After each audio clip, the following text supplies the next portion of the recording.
Oi, gente, veja isso. Escuta isso quem está no Spotify. Um dos suspeitos preso foi identificado como morador de Rio Preto. E temos informação de que outros 2 criminosos fugiram em direção à capital. A grande maioria dos assaltantes seria de São Paulo e veio cometer os crimes aqui na região. As buscas continuam concentradas na cidade e toda a polícia está mobilizada para localizar os criminosos que ainda permanecem na região. Sabe quem disse isso numa entrevista em 2016, se eu não estou enganada? Ela que está aqui, essa mulher batalhadora, linda pessoalmente, muito mais bonita do que imaginava, uma mulher tenaz. Ela é a Coronel Helena, mas antes da gente começar o nosso bate-papo e ela se apresentar, eu preciso deixar os recados de sempre, né? Acione, clique no sininho, se inscreva no canal, dá um like, se quiser ainda faz um super de comentário, mas bem bacana, porque quando você faz isso, esse episódio chega para mais pessoas e eu acho que deve chegar mesmo, porque todas as mulheres e homens devem escutar a história dessa mulher maravilhosa e vocês vão ver. Então eu vou deixá-la se apresentar, por favor. Coronel Helena, conte para eles quem és tu. Bom, olá para todos. Primeiro quero agradecer o convite, Paula. Um prazer estar aqui participando do podcast. E agradeço a toda a sua equipe, a todos que nos acompanham. Bem, eu sou Helena, sou filha de Rio Preto, nasci há... Pode falar a idade? A gente fala junto, vai. Há quase 52 anos aqui em São José do Rio Preto. E entrei na Polícia Militar aos 18 anos, tenho uma carreira marcada por muito pioneirismo, né? Nós fomos da primeira turma de 15 mulheres a ingressar na Academia de Polícia Militar do Barro Branco, que já existia há 78 anos naquela época, só com homens. E fomos desbravadoras, né? Iniciei nessa carreira, que é uma carreira ainda, principalmente naquela época, marcada pelos homens, né? Mais masculina. E foi ali que eu me descobri meu talento, descobri minha vocação, me entreguei a essa profissão. E hoje estou aqui, já passei para a reserva, que é como nós chamamos, a aposentadoria militar. E estou aqui, seguindo aí novos rumos. Então vamos lá, porque eu quero conhecer essa história. Então conta pra gente assim. Eu acho que a gente deve começar do começo hoje. Então, conta pra nós quem era aquela menininha que sonhava ser uma militar. Ou essa menininha não sonhava em ser uma militar? Ela sonhava sim.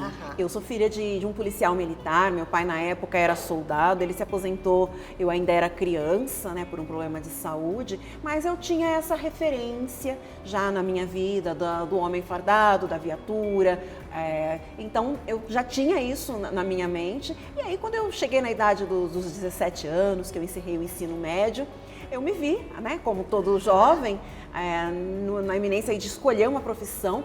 E eu tentei coisas bem distintas. Eu me matriculei e prestei vestibular para matemática no IBILSE, para agronomia em Minas Gerais e para a Polícia Militar, que era o meu sonho.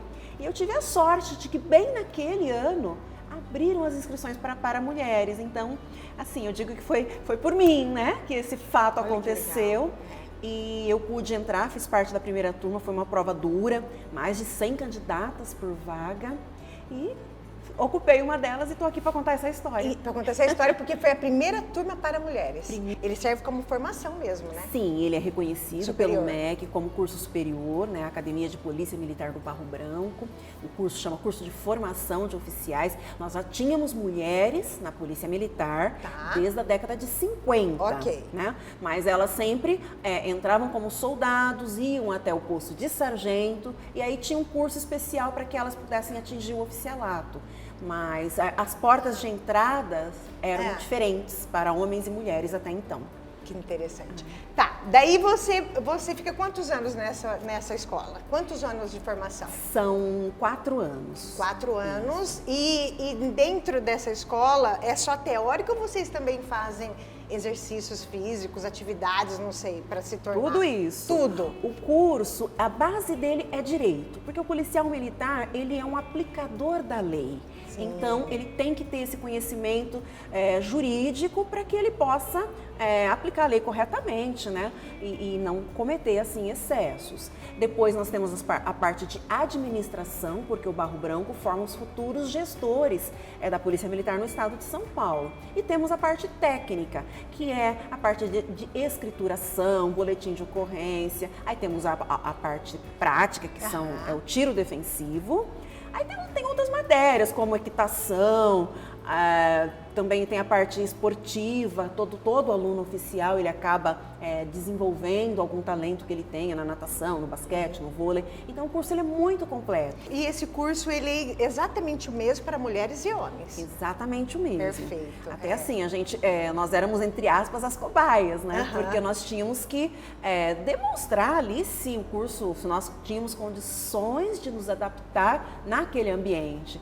E assim, claro, tivemos muitas dificuldades, mas por outro lado, vencemos muitos obstáculos, sim, com certeza. Mas essa é a natureza da mulher, exatamente, né? Vencer obstáculos. Tá bom, então tudo bem, aí você se formou e você se torna o quê na polícia? Nós, durante o curso, nós somos cadetes, aí nós nos formamos, somos aspirante a oficial, que é um estágio probatório. É um ano que a gente passa, cerca de um ano, trabalhando já em atividade operacional, mas ainda sendo avaliado. E depois começamos o primeiro cargo da carreira, que é segundo tenente. Aí a hierarquia vai segundo tenente, primeiro tenente, capitão, major, tenente coronel e coronel, que é o último posto. Coronel, último posto. Gente, tô com a coronel aqui. Ó, conta pra mim, como foi esse processo? Quais foram os seus principais desafios? O que você mais amou no processo de chegar até coronel, que é a última patente? Olha, foi um grande aprendizado. Eu costumo dizer que a polícia feminina no estado de São Paulo, ela se desenvolveu de acordo com o desenvolvimento da própria sociedade. Então, quando nós começamos, a nossa atividade tinha um cunho mais assistencial. Tinha um patrulhamento, chamava Rádio Patrulhamento de Assistência à Família, que nós tínhamos viaturas Kombi, né? Que nós íamos até aqueles locais que chegava muito migrante ou que tinha muita criança. Então eu trabalhava na Estação da Luz, do Tietê, no centro, ali na Praça da Sé, tinha muita criança em situação de rua. Então nós fazíamos esse trabalho de acolhimento e encaminhávamos para órgãos assistenciais que fariam a segunda etapa.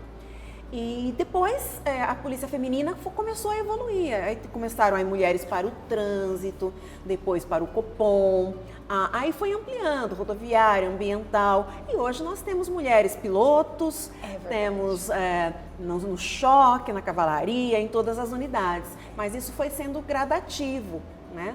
Então esse foi uma das dificuldades, é que assim, nós não podíamos fazer aquilo que realmente tínhamos o talento, que realmente queríamos, tivemos que esperar. Para você ter uma ideia, a gente tinha que usar saia, uma saiazinha social, com sapato social, não tínhamos calça, não podíamos usar armamento. Então tudo isso foi sendo adaptado de acordo com a sociedade, com as exigências também do próprio trabalho, que a mulher não podia ficar simplesmente naquela situação de assistência social, mas ela tinha que ir para a linha de frente, que foi o que aconteceu. Quando essa mulher tinha que ir para a linha de frente, isso foi uma demanda das mulheres, ou isso foi naturalmente dentro desse sistema que ele foi entendendo? Por que eu estou te perguntando isso? É claro que é uma pergunta que eu tenho certeza que todo mundo te faz, mas eu acho que o nosso público aqui também quer escutar. Sim. Por que eu te perguntei quando você fala isso? A gente está falando de um ambiente completamente masculino e que muitas vezes machista também. Não estou dizendo que sempre, mas claro que machista também em alguns momentos. Então, quando você vai para a linha de frente e existe mesmo esse potencial na mulher, você que eu digo nós, mulheres, vamos, porque nós demandamos isso com a nossa potência no fazer, ou o sistema, de uma maneira ou de outra, ele foi entregando? Como que foi? Eu acho que aconteceram as duas coisas, porque à medida que nós fizemos o mesmo curso, tínhamos a mesma formação, nós falamos, mas peraí, por que eu não posso ir para a cavalaria? Nós tínhamos uma coronel, que é coronel também hoje, a Nicolucci, ela era pentatleta, ela era campeã aqui na América do Sul, nos campeonatos de polícias militares, e ela não podia trabalhar na cavalaria. Então, o questionamento era, por quê? Se nós temos capacidade técnica, emocional e todas as condições de estar em outras atividades. Então, havia, sim, uma pressão da nossa parte e a própria instituição foi também amadurecendo e enxergando que não teria problema colocar mulheres em algumas situações. Porque o machismo que você disse, ele vinha às vezes na forma de paternalismo, né? Olha, não pode a mulher aqui porque nós estamos protegendo a mulher, né? Mas isso de certa forma limitava, porque o fato de você não ter acesso a todas as atividades também significava que o efetivo era menor. Por que você vai ter tantas mulheres se elas só podem fazer algumas atividades? Então, nós não tínhamos acesso às promoções, demorava muito mais. Os concursos eram raros, então você tinha concurso todos os anos para os homens e tinha às vezes de 4, 5 anos, demorava para ter um concurso para ingressar novas mulheres. Então tudo era muito limitado. A própria instituição foi também entendendo que essa limitação não era compatível com o desenvolvimento da sociedade e foi alterando essas regras, né? Então foi uma junção, né? Realmente de fatores. E faz todo sentido, né? Porque eu imagino que...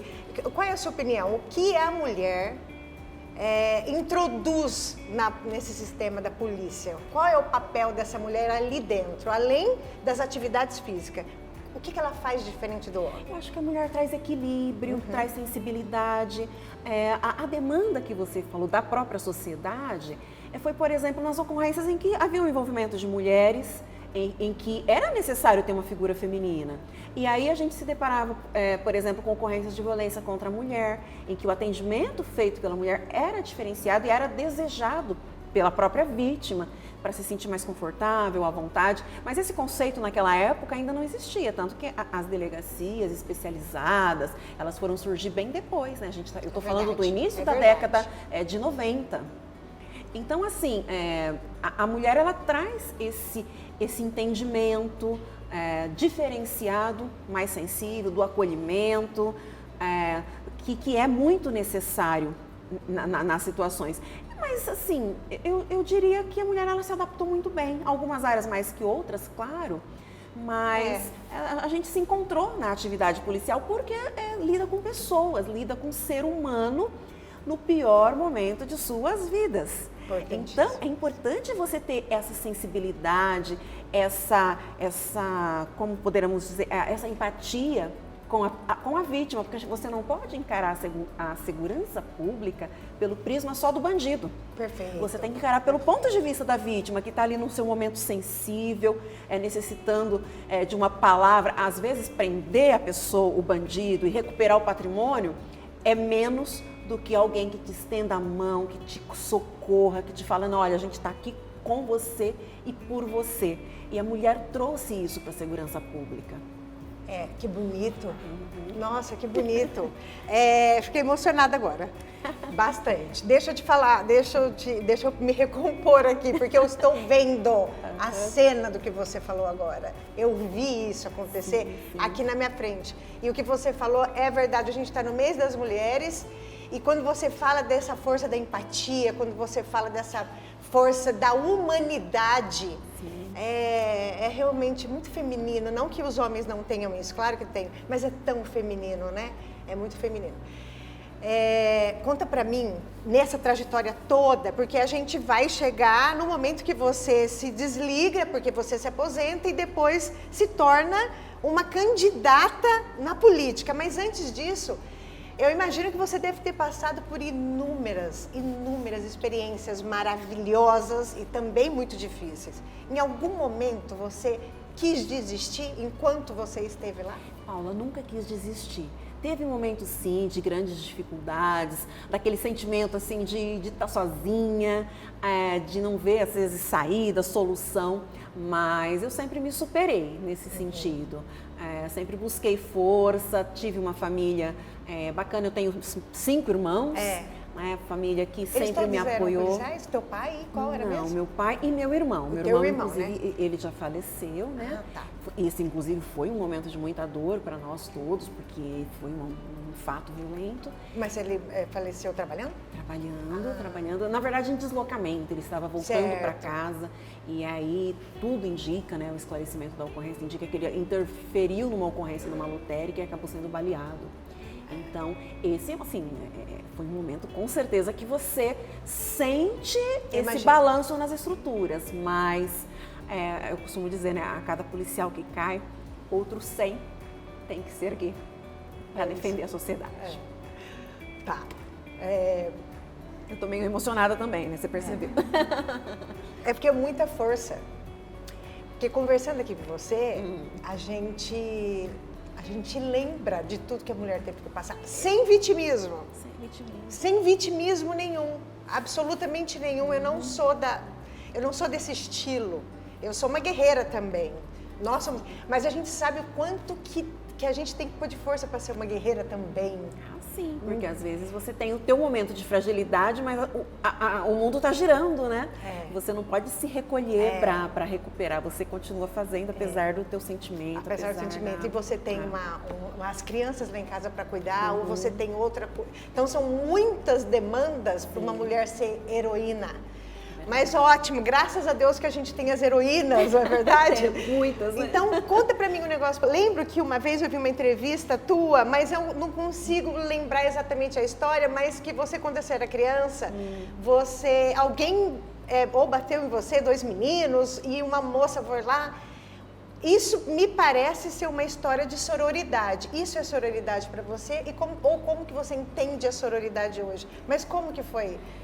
Essa história. Coisa de criança, né? Porque assim, naquela época, é bem diferente hoje. Hoje você larga seu filho na porta da escola. É verdade. Com 17 anos você ainda está indo buscar e levar na escola. Mas naquela época não, a gente ia sozinho. E teve eu não lembro exatamente em que série que eu estava a caminho da escola, e assim, do nada surgiram 2 garotos maiores do que eu e começaram a me agredir e tal, e eu não entendi por que aquilo estava acontecendo, né? Hoje, eu até relaciono isso com um episódio de preconceito racial, mas na época não tinha essa noção.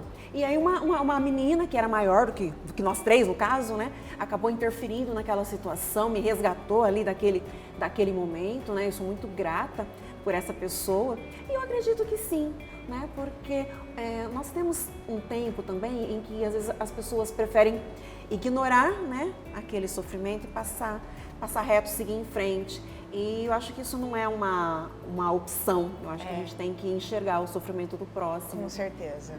E eu creio que isso aconteceu naquele momento. E isso foi sororidade, porque a menina, independente de qualquer coisa, estava ali. De ser minha amiga, de ser da minha família, ela estava ali, ela viu aquela situação, viu que era injusto e interferiu. Então, acho que, de certa forma, a gente faz isso também na instituição. Eu tento, sempre quando eu estou conversando com alguém aqui, ser a mais criteriosa possível para elogiar quem está na minha frente, porque eu tenho dentro de mim esse potencial de elogio. Eu gosto de elogiar as pessoas, porque eu acho que a nossa vida ela tem muitos desafios. E eu sei que um elogio verdadeiro faz toda a diferença no dia das pessoas. Eu vou tentar ser a mais concisa aqui. Para quem está escutando ou vendo aí pelo YouTube, vocês já entenderam um pouco de quem é a Coronel Helena. E um pouquinho que vocês já viram, além disso, é uma mulher muito corajosa, batalhadora. E aí eu pergunto para você, o fato de ser negra, quanto que isso foi maravilhoso na sua vida? Porque deve ter sido maravilhoso e até hoje. E o quanto isso te tornou uma mulher muito mais forte, porque nós sabemos, sem você falar, as dificuldades de ser negra no nosso país, e no mundo de forma geral, mas especialmente no nosso país. Como que você faz essa relação da beleza de ser negro? Eu coloco para mim, Paula, para minha vida, como um motor propulsor, assim, uma mola que me impulsiona para frente. Porque nós tivemos uma mãe muito sábia. Minha mãe, dentro da simplicidade dela, não era uma mulher que tinha estudo, né? Mas ela sempre falava assim, olha, ninguém é melhor que ninguém, né? E você pode estar onde você acha que você merece estar. E ela sempre nos incentivava muito a correr atrás daquilo que nós acreditávamos. Então, acho que isso acontece com todas nós, em algum momento da vida. Você tem que ser melhor do que a média para provar que você é suficiente. Eu vi, inclusive no livro da Michelle Obama, ela fala dessa questão da mulher se sentir suficiente. E acho que toda mulher acaba passando por isso, principalmente no meio profissional. Então, eu sempre me empenhei muito nas coisas que eu me dispus a fazer. Sempre fui uma boa estudante, desde o ensino lá fundamental, né, do colegial que a gente chamava naquela época. Eu estudei sozinha para os meus vestibulares, não tive a oportunidade de fazer cursinho por conta do poder aquisitivo, que nós não tínhamos condições de pagar. Então, eu estudava sozinha, ia para a biblioteca municipal, sentava naquelas mesinhas e passava o dia ali. Por quê? Porque eu sabia que para mudar a minha situação, a minha história, teria que ser por mérito, teria que ser por esforço. Então, tinha isso muito claro. Pelo exemplo até dos meus irmãos mais velhos, eu tive irmão que saiu de casa com 15 anos, né, e foi trabalhar fora, foi viajar, foi buscar também as suas conquistas. Então, assim, a gente vem dessa história de exemplos, né, de outras histórias de vida que nos fortaleceram e essa consciência de que ninguém vai te oferecer nada numa bandeja, né? Se você quiser, você vai ter que buscar. Então, isso eu acho que em certa medida, claro, desconsiderando todas as grandes dificuldades da maioria das pessoas, traz muita força para nós, né? Sim, isso traz muita força. É muito bom ser mulher. E eu vejo em você aqui uma representação maravilhosa de uma pessoa que sabia os seus desafios, foi lá e mostrou que não é porque é feminino, ou porque é negro, ou porque é pobre, ou porque é isso que não consegue. Sim, porque se você parar e pensar, eu tinha todas as desculpas, né, para não dar certo. Olha, eu nasci num bairro pobre, numa família humilde, sou negra, sou mulher, então, assim, desculpa para mim mesma, eu teria todas. Mas não, a gente teve esses exemplos, teve essa mãe forte que impulsionava, que falava, não, você pode ser muito mais do que isso. E ela usava muito o exemplo das casas, que ela trabalhava como empregada doméstica, né? Que os filhos da patroa faziam direito, outro fazia engenharia. Falava, não, meus filhos também têm que estudar. Então ela tinha essa visão já de além ali daquele meio que ela vivia. Então isso nos ajudou muito e nos fez superar toda aquela condição, né? E hoje a gente tem muito orgulho da nossa história. Para a gente passar lá para um ambiente, por exemplo, que é o atual, porque depois você aposentou. Você me falou aqui que na escola o direito é uma base muito importante para a formação dos policiais. Qual é a sua opinião entre leis e brasileiros? Como que brasileiro lida com lei? Brasileiro Pela sua um experiência. Povo complicado. Bom, primeiro, acho que quem elabora as leis erra muito, porque as leis, às vezes, elas são criadas com a conotação de que a lei vai resolver o problema. Então, você tem uma situação de violência contra a criança, olha, vamos criar a Lei Menino Bernardo. Você tem um problema lá com dados pessoais, vamos criar a Lei Carolina Dickmann. Verdade. Você cria leis e coloca no papel como se aquilo fosse a solução, e não é. Então, primeira coisa, para fazer lei, você tinha que ver a aplicabilidade da lei, e isso nós falhamos. O brasileiro, por outro lado, é um pouco refratário, né, ao cumprimento das leis. A gente sentia muito isso no decorrer, no desempenho da profissão. É a história do minutinho na vaga do deficiente, na fila dupla. Isso são pequenas transgressões do dia a dia, mas quando você aplica isso de uma forma macro, você vê os problemas que causam, né? Verdade. São questões que vão, assim, se multiplicando para outros setores. A própria corrupção.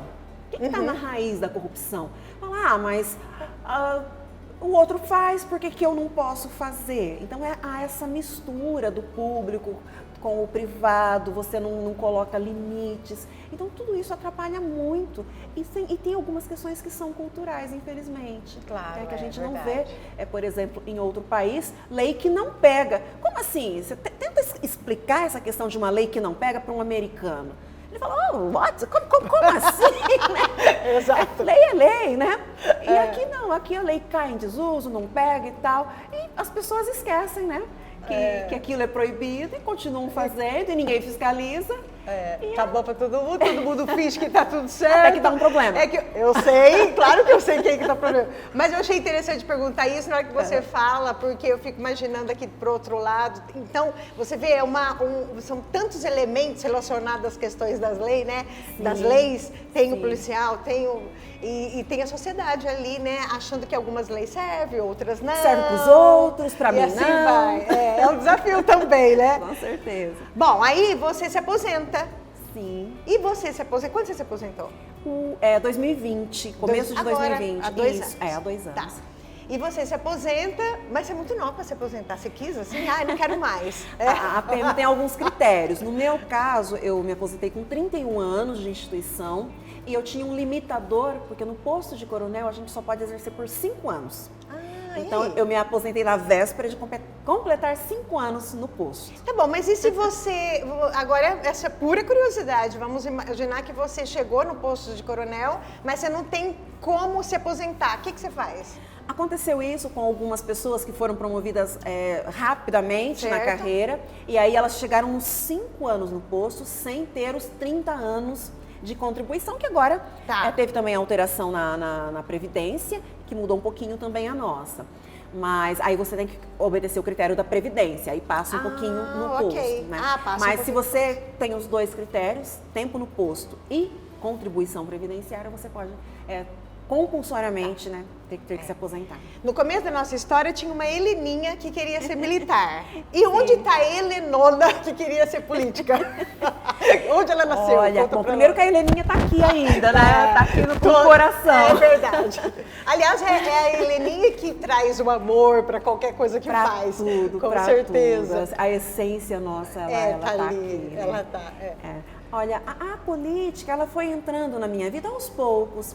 Primeira coisa, na carreira policial militar, a gente se depara com muitas situações que, se tivesse uma política pública eficiente, não teria chegado naquele ponto. Que prazer que eu tenho, Paula, de aprender, o termo é esse, uma criança de 10 anos traficando droga, o famoso aviãozinho. Para que eu quero fazer isso? Que prazer que eu tenho em fazer isso, né? Eu queria que essa criança estivesse na escola, estivesse num projeto social, estivesse aprendendo esporte, cultura, tendo um futuro à sua frente. E na prática isso pode não acontecer. Eu falei do tráfico de drogas, mas às vezes a gente se depara com crianças e adolescentes em situações muito piores, muito mais graves do que essa. Ai, imagina. E eu trabalhei também com a segurança escolar. É um ambiente que, infelizmente, muitas vezes a violência invade esse ambiente escolar, impede o professor de dar aula, atrapalha todo o processo de ensino-aprendizagem, né? Então, ver essas coisas ali na ponta da linha era algo que me tocava muito, porque eu sempre vinha na minha cabeça falar, puxa vida, essa pessoa poderia ter tido um outro destino. Eu não acredito nessa questão de vítimas da sociedade. Okay. Não acredito nisso. Eu acho que, da mesma forma como eu lutei, as pessoas também têm que ir à luta. Eu acho que a situação social não justifica tudo. Não é nesse sentido que eu estou dizendo. Eu entendi perfeitamente. Mas, por outro lado, você tem que dar oportunidades. Perfeito. E o poder público falha muito em oferecer oportunidades. E vendo isso, o efeito dessa ausência do poder público, eu falava, gente, um dia se eu tiver a oportunidade, eu vou fazer alguma coisa a mais, porque não basta ser um excelente policial militar. A gente não consegue resolver as coisas porque nós lidamos com as consequências de políticas públicas que não deram certo ao longo do tempo, e aí de repente você se depara com essa criança, com esse adolescente, com essa mulher, com esse homem, numa situação que não tem mais o que ser feito. É verdade. Né? Então, isso sempre fez parte do meu dia a dia, esse pensamento de fazer algo a mais. E quando eu já estava chegando aí no final da minha carreira, né, nos últimos postos, comecei a receber convites da política, vendo o então potencial. você começou a receber, você estava latente e as pessoas perceberam que estava latente, pronto, começaram a te convidar. Também tem esse crescimento dos militares, né, essa questão da confiança mesmo nas instituições e tudo mais. Então eu comecei a receber esses convites e falei, gente, por que não? Porque a política, a boa política, nem a nova nem a velha, a boa política, ela tem esse potencial de salvar vidas, de erguer, de elevar o ser humano, se for da forma correta, aplicando os recursos de forma legítima. É verdade. Então você precisa ter pessoas boas dispostas a fazer isso, às vezes até um pouco de idealismo da nossa parte. Mas se a gente não acredita, se a gente não acreditar que é possível mudar, que é possível fazer algo de bom, mudar esse quadro que muitas vezes a gente se depara com essas denúncias, com esses fatos, essas operações, tudo isso, se nós, pessoas de bem, não nos dispusermos a ocupar esse espaço, outros farão. Qual que é a sua principal bandeira? Olha, assim, eu tenho afinidade com o tema relacionado à mulher, porque também foi algo que eu me deparei muitas vezes, a mulher em situação de violência. E eu vejo alguns trabalhos que eu acho bem bacana, né? Tem a Justiça de Saias, né? Que é um trabalho bacana, tem trabalhos sociais, tem pessoas que apoiam algumas causas, eu acho que inclusive vocês fazem esse trabalho. E eu acho isso muito importante, é algo que me atrai bastante. De dar voz às mulheres e pensar em políticas públicas de desenvolvimento social, desenvolvimento político, profissional da mulher. Então não é assistencialismo, é investimento realmente no ser humano, é algo que me atrai muito. Então, essa questão que eu acabei já falando que é o desenvolvimento humano, isso é algo que me atrai muito. Eu acho que você tem que dar oportunidades por meio do esporte, por meio da cultura, para o jovem, principalmente o jovem em situação de vulnerabilidade. Então, esses projetos, assim, eu acho que é um caminho muito importante para que a gente não tenha no futuro pessoas tão dependentes de programas sociais. Porque se hoje você tem um bolsa qualquer coisa, se você não trabalha no desenvolvimento humano, no desenvolvimento social, essas pessoas se tornam clientes dos programas, em vez de seus descendentes acabam também indo por aquele caminho, em vez de se tornarem cidadãos, em vez de contribuírem com a sociedade e até com outras pessoas em situação de vulnerabilidade. Então a gente precisa completar esse ciclo. Precisa completar, exato. E essas pessoas um dia devolver para a sociedade aquilo que elas receberam em algum momento da sua vida. Porque é dessa forma que os programas, os projetos, as políticas públicas têm condição de crescer, de serem mais abrangentes. Se você tem uma porta de saída para essa pessoa, para o mercado de trabalho, devolvendo essas pessoas para a sociedade com a outra formação, em condições de contribuir com o seu trabalho e com sua renda. Então, são coisas que motivam muito, né? Essa questão do desenvolvimento das pessoas. Humano, né? Tá sim, certo. sim. Eu preciso, claro, a gente está no mês da mulher, eu preciso, já que você colocou aqui, por que a gente tem a sensação, e agora eu estou falando de sensação, você pode me corrigir da maneira que você quiser, de que a violência contra a mulher, ao invés de diminuir, parece que só aumenta. É a mulher a culpa disso tudo?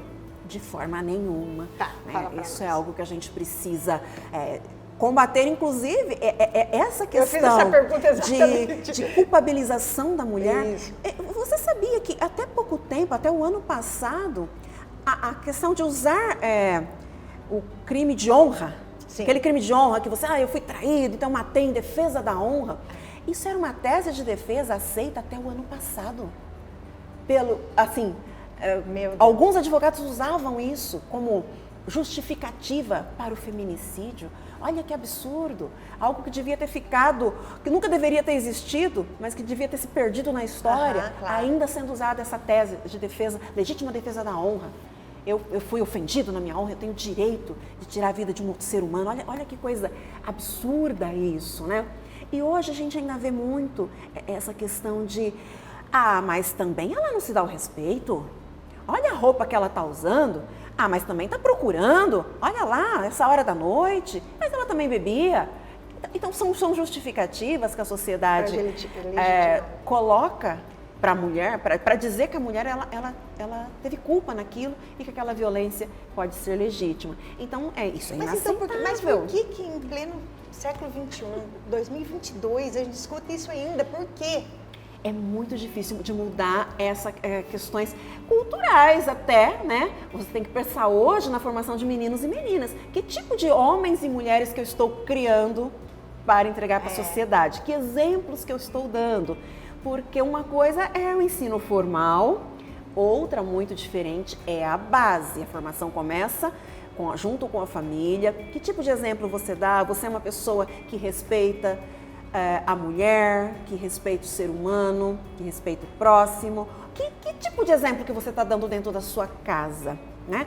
Então isso é uma pergunta que todo mundo deveria se fazer a todo momento, né? Em algum momento da vida. A todo momento você fala, mas peraí, o que eu estou criando? O que eu estou entregando?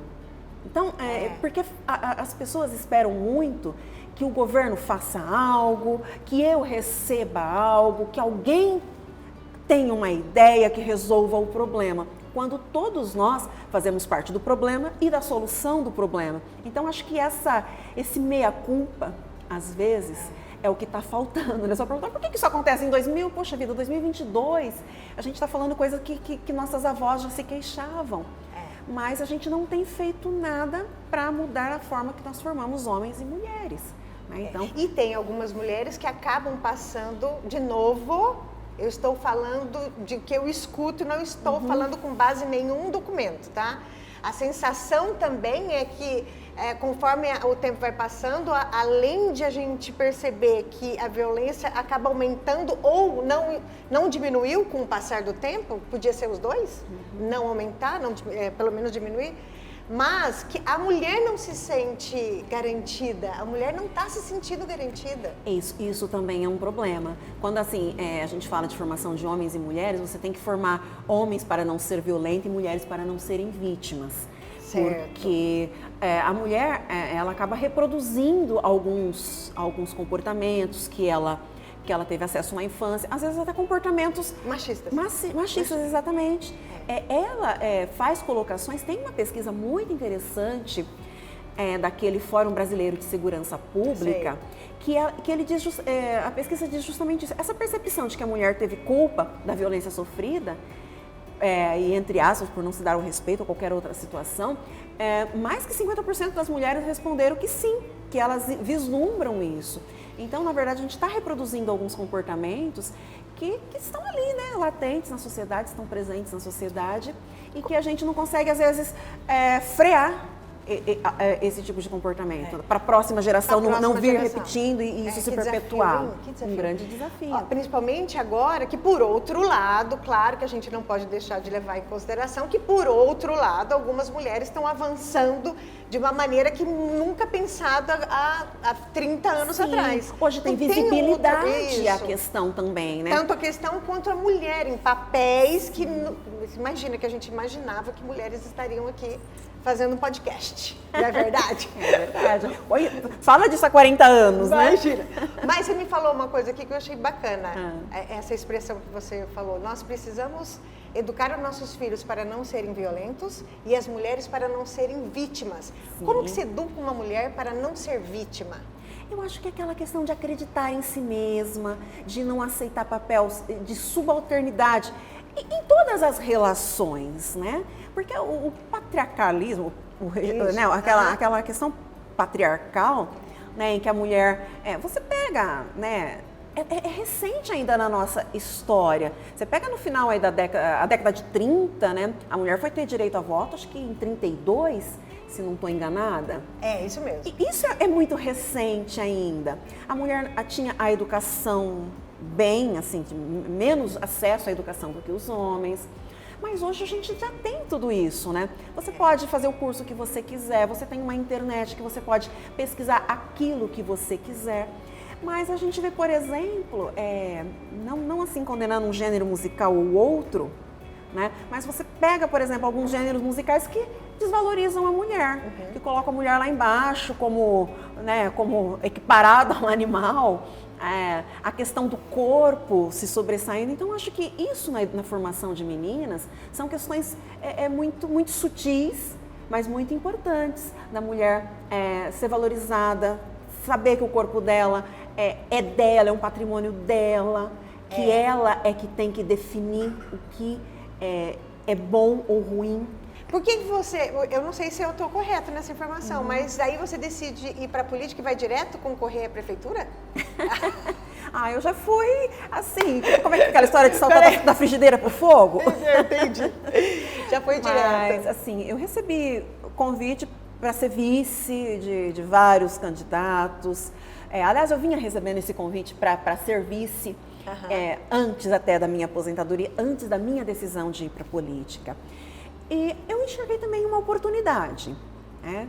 Porque eu enxerguei assim, não vamos falar em partidos, claro, mas assim... Que não importa aqui. Um grupo que estava disposto a investir em mim, porque enxergava o potencial, enxergava a legitimidade também de uma pessoa com a minha formação, com a minha origem, com a minha história, estar representando a sociedade, porque isso faz diferença. Quando você tem um conhecimento dos problemas, mas de um outro nível, de ter vivido aquele problema, né? Da ausência do poder público, da ausência da escola, da ausência de projetos, da ausência do esporte, da ausência da cultura. Isso tudo eu senti na pele, no meu desenvolvimento como pessoa. Então, eu encontrei um grupo político que enxergou isso como um potencial e quis investir, né? Então, eu achei que isso foi muito importante e aí, juntando essa minha vontade de fazer a diferença com esse suporte, falei, acho que eu tenho condições sim de já sair como candidata a prefeita e somado, além disso, a minha experiência como gestora pública. Exato. Porque eu venho de uma instituição que tem um dos maiores orçamentos dentro do estado de São Paulo. Está ali, claro, a educação tem uma capilaridade maior, depois tem a saúde, mas a segurança pública é uma das pastas que tem um dos maiores orçamentos, que tem um dos maiores efetivos. E eu fui comandante por 5 anos em situações diversas, gestão de pessoas, gestão de financiamento público, né? Então, assim, essa experiência é mais do que muitas vezes alguém que vem do legislativo, que desempenhou ali o papel de vereador ou de deputado federal ou estadual. É uma experiência, às vezes, até maior do que muitas pessoas. Claro. Então, eu acho que colocar isso à disposição da sociedade também, nessa balança, eu acho importante. Que você não está pleiteando um cargo executivo, que é um grande desafio, simplesmente pela aventura, porque eu acho, né? Mas porque você tem uma base, tem um conhecimento. Assim, a gente já estourou o nosso tempo, eu estou adorando, mas só para terminar o que você falou agora, eu desejo, não sei qual é o teu partido, não quero saber, a gente está aqui para conversar como mulheres. Sim. Mas eu desejo que você consiga trilhar esse caminho com muito sucesso, como você trilhou o seu caminho, seu primeiro caminho, a sua primeira parte da vida aí, viu? Desejo mesmo, que eu tenho certeza que independente de se eu sou de um partido que compartilha das suas ideias ou não, para a sociedade, o equilíbrio é muito importante. Eu tenho certeza que você é uma mulher de muito valor por tudo que eu escuto, pelo que eu estou vendo aqui também. Bom, vamos. Eu tenho dois pedidos para você, porque eu vou fazer uma pergunta, a última pergunta do podcast, que é o do projeto mesmo, e depois eu vou pedir para você deixar uma mensagem para as pessoas que estão nos escutando.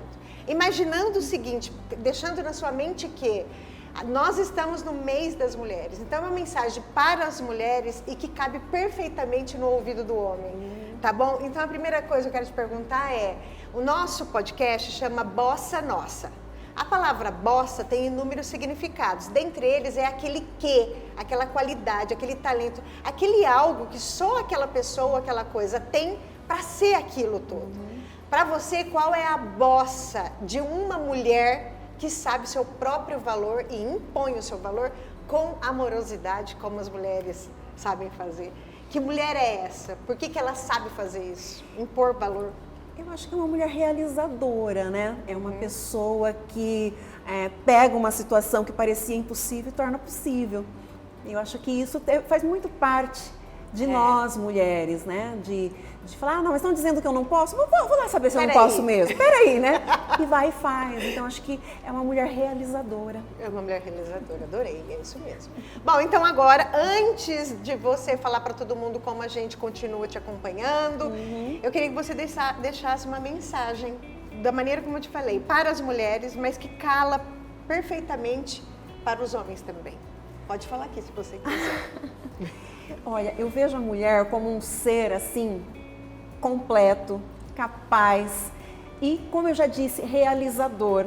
Eu creio que quando a mulher se dispõe a fazer alguma coisa, ela vai e faz. E ela não se preocupa com o que ela não pode fazer, mas com o que ela pode fazer. Então, eu tenho sempre esse desafio para a mulher, para que ela, sem esquecer da sua feminilidade, sem esquecer de si mesma, sem entrar em disputa desnecessária com os homens, que ela busque sim o seu espaço, mas de uma forma muito consciente, buscando aquilo que realmente a faça feliz. Porque o objetivo de tudo isso, de fazer, de acontecer, é ser feliz. Não adianta nada você chegar num local e se sentir frustrada. É verdade. Adorei. Ó, você falou um negócio que eu vou ter que te perguntar. E a vaidade? A vaidade sempre em alta, né? Também com essa pele aí, hein? Vamos me ensinar a fazer essa pele aí que tá linda. Gente, de perto vocês nem imaginam. Você é muito vaidosa? Na medida certa, eu diria. Na medida certa, tá Sim. certo. Bom, então eu agradeço muito que você tenha aceitado. Eu tinha certeza que ia ser um episódio muito legal, né? Foi, né? E te desejo só coisas boas. E fala para eles aqui, deixa o endereço eletrônico teu para a gente poder te acompanhar. Sim, olha, você me encontra no Instagram, no Face, no YouTube, como Coronel Helena Reis ou somente Helena Reis, né? Tá. Então, com H, viu? Helena Reis com H ou Coronel Helena Reis e a gente coloca também. Certo. Muito obrigada. Eu Paula, adorei. Adorei o seu astral, a sua energia. Muito bacana. Foi muito bom, né? Agradeço demais pelo convite, agradeço aí a toda a sua equipe que torna isso real. Eu também gostei demais, mesmo. Muito obrigada. Para vocês, eu agradeço ter ficado até o final do episódio. Tenho certeza que vocês tenham gostado. Vocês sabem que a gente está aqui no estúdio da Mãos à Terra, que é a marca que patrocina o podcast. Para me acompanhar, @eu_sou_Paula Santos. Beijo para vocês e até a próxima. Tchau, tchau.